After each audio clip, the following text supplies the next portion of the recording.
Richard Nathan Wright was born September 4th, 1908, in Roxy, Mississippi, but he later moved to Natchez, which is not far from Roxy, to live with his grandparents and his mother, where his dad would later leave the family for another woman, and his mother, Ella Wilson Wright, would begin working as a cook to support the family.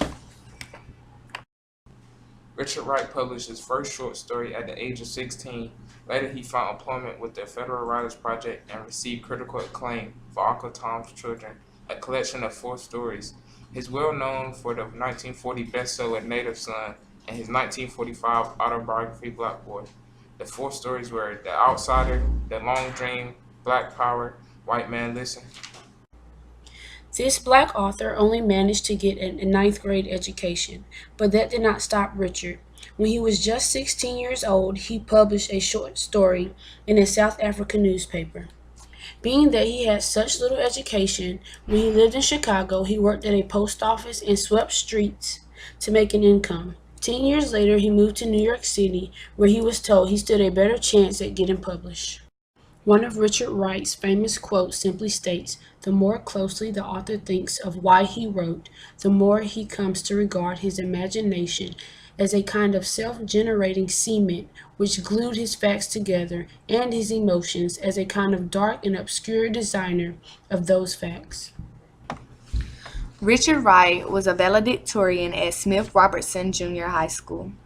He later joined the Communist Party. He published an autobiographical essay titled The Ethics of Living Jim Crow, which was included in the book Uncle Tom's Children. Native Son was the first best-selling novel by a Black American writer and sold 215,000 copies in 3 weeks.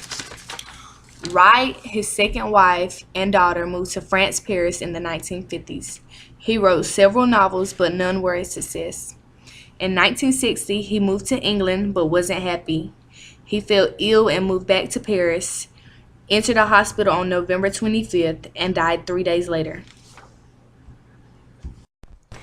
The American Negro writer died of a heart attack on the 29th day of November in Paris. Sadly, he was only 52 years old. According to his friends, he found here in Paris, France, a greater degree of freedom from his discrimination against members of his race than in his own homeland. One morning my mother told me there was no food for breakfast. I knew that the city had opened relief stations, so I put on my hat and coat and went out. I rode in zero weather for miles in open trucks, then spaded the frozen earth for 8 hours, only to ride home again in the dark. A strange emotional peace had come to me.